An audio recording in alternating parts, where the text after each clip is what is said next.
Vamos lá, notícias aqui na tarde da segunda-feira para te deixar bem atualizado sobre o Fluminense. A gente já começa falando de jogador que chegou, 2 jogadores já chegaram e foram confirmadas as suas contratações pelo Fluminense.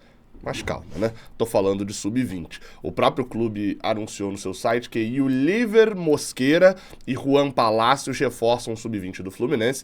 Tem convocações para seleções de base da Colômbia. O Mosquera é lateral direito e o Juan Palacios é atacante, ambos têm 18 anos, são considerados, segundo diz o site oficial do Fluminense, grandes promessas do campeonato colombiano, do futebol colombiano, e assinaram contratos válidos até 2026 com o Fluminense. Ambos eram do Rojo FC, que é como se fosse Vermelho Futebol Clube, genéricaço o nome, né? Clube formador da Colômbia com o qual o Fluminense vem estreitando laços. Ambos os reforços defenderam a seleção de seu país no Sul-Americano Sub-17 de 2023, ou seja, o Sul-Americano do ano passado, competição sobre o qual estiveram lá nos olhares do Fluminense. Faltou só o Fluminense detalhar aqui quem é o... aqui, ó, ajudou o Fluminense, né? O Mosquera é esse daqui e o... Cadê? E o Palacios, cara... Não é possível. Ah, tá, é a mesma pessoa, que susto, pô. Fala, cara, aqui sim, aqui é o Palácios. Tomei um susto, eu olhei essa foto aqui, olhei essa, falei, pô, mas aí são a mesma pessoa, mas aí tá aqui embaixo, né? O Palácios tá aqui embaixo.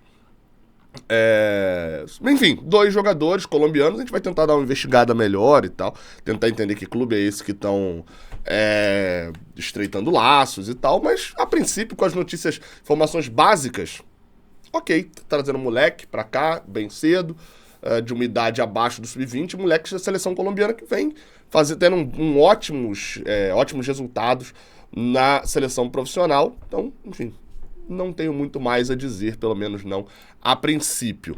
Mas tenho a dizer sobre Facundo Bernal. Uma matéria do site RT Sport, do Wilson Pimentel, detalhou alguns números de Facundo Bernal. E aí a gente entra numa situação que está detalhando números da proposta, tá? Não é número necessariamente já do acerto. Diz aqui que a pedida do Facundo Bernal está dentro da realidade financeira do Fluminense, pois ele quer um salário de $720 mil por temporada. Calma. O equivalente a R$60 mil. Lembrando que a gente eles multiplicaram aqui por 12, mas no Brasil você tem o 13º, resta saber se também essa pedida salarial dele já é após os descontos de impostos, enfim, mas no geral ele vai receber ali pouco mais, $60 mil, pouco mais de R$300 mil por mês. Então esse seria mais ou menos o valor pedido pelo Facundo Bernal. Um valor ok, diria eu, pela promessa, né? É um valor alto para um jogador de 20 anos que está vindo de fora, que a gente não tem nenhuma certeza de que vai dar certo. Por outro lado, pela disputa e principalmente pelo fato dele ser uma promessa já com cara de realidade. 18 anos já era titular, profissional, seleção, de base, etc. E agora já com 20 anos... já na sua 3ª temporada como profissional. Então, 320 mil de salário. Sendo que ele também pediu $1 milhão como luva. O que são as luvas? É sempre bom lembrar. É um valor que é pago ao jogador para a assinatura do contrato. É como se fosse uma bonificação por assinatura. Isso dá mais ou menos R$5,5 milhões. Ele pediu para esse valor ser pago em 2 anos, mas só para a gente ter uma noção, porque isso vai embutido no salário. Se a gente dividir pelos 3 anos de contrato que ele pediu, os R$325 mil de salário, mais a luva que é paga, né, às vezes paga mensalmente dentro do salário, ele receberia um salário ali em torno de 480 mil, quase R$500 mil por mês. É um salário alto, tá? Mas ninguém vai pegar promessa já consolidada, com 3 anos de profissional e um monte de times atrás, pagando pouquinho. É um salário de quase R$500 mil mensalmente, né? Isso novamente.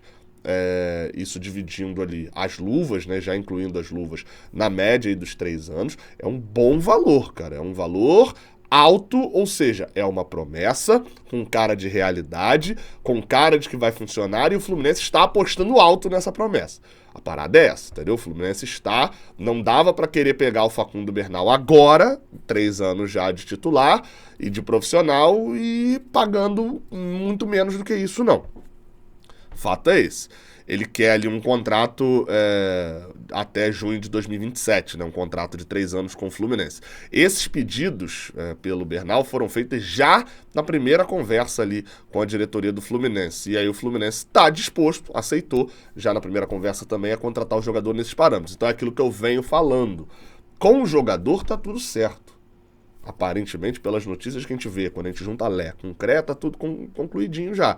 Mas tem a negociação com o defensor. O que se tem de notícia é de que o Fluminense ofereceu 2,5 milhões de dólares, o defensor recusou por 80% ali do jogador, e o Fluminense subiria essa proposta para algo em torno de 3 milhões de dólares, sendo que o desejo do defensor é receber 5 milhões por 80%. Então, neste momento, as conversas caminham ali entre Fluminense e defensor, mas o cenário principal é de um agrado maior do clube para quem pagar mais, obviamente, e um agrado maior do jogador pelo Fluminense. É isso. Vamos para outras notícias agora relacionadas ao zagueiro Inácio. Bem, notícia do Manuel Gonçalo, que é jornalista do Diário Líbero, lá do Peru, diz que o Fluminense fez uma oferta pelo zagueiro do Sporting Cristal, o Inácio, lançou ali, né, uma oferta de empréstimo e o Clube Celeste, né, o Sporting Cristal, não aceitou. O único interesse do Sporting Cristal é na venda por 1,5 milhão de dólares, já que ele tem contrato até o final do ano de 2025. Segundo o GE. Globo, apesar dessa recusa na primeira oferta de empréstimo do Fluminense para o Sporting Cristal, ainda tem conversa e nenhum modelo de negócios do lado do Fluminense está descartado, não. Até mesmo tentar um empréstimo com outro molde.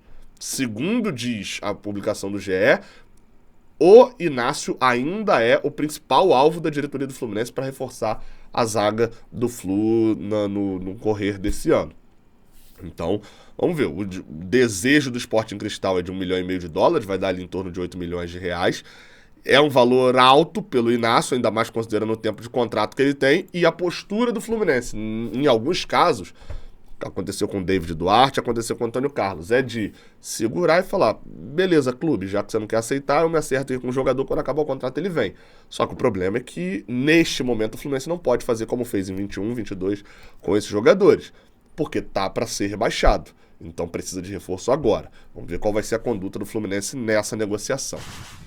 Por último, Kevin Serna.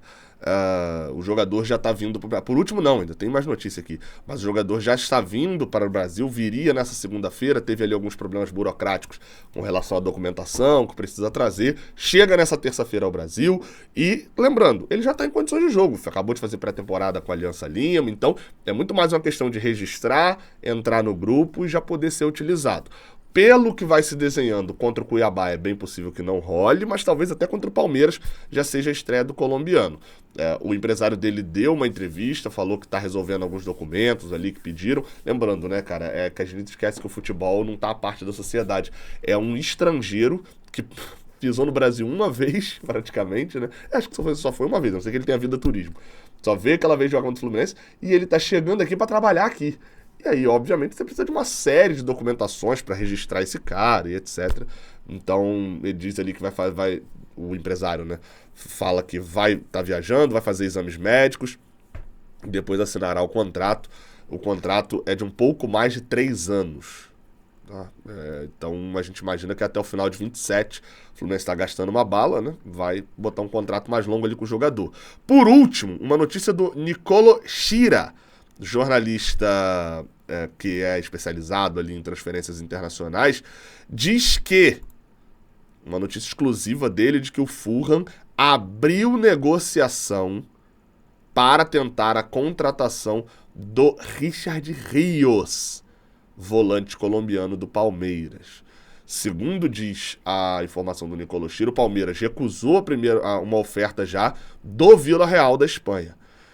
O que isso interessa a gente? Vamos lembrar porque o Fulham está contratando um volante do Fluminense. Em que pese o Richard Rios não se ter ali a mesma forma do André de jogar, mas quando você faz um negócio desse tamanho, pô, você tá procurando volante, meu amigo, não tá procurando o André. Ele não tá procurando cópias do André, ele tá procurando volante. E o Richard Rios vem de uma Copa América muito boa com a seleção colombiana. E claro, num clube que já tem um histórico de transferências internacionais, já tem um marketing, uma relação com intermediários muito melhor do que a do Fluminense, com as últimas vendas, principalmente de Estevão e Endrick. Então é pra gente ficar de olho, porque essa venda do André pro Liverpool, pro Fulham, meu amigo, eu nunca vi uma novela tão grande. Nem a novela Ricardo Goulart no Fluminense foi tão grande quanto a novela André no Fulham. Meu amigo, muito tempo. Enfim, é bom, ó, ficar de olho, tá? Tamo junto, porque senão pode complicar o nosso negócio, né? Até a próxima. Deixa o like aqui embaixo. Valeu.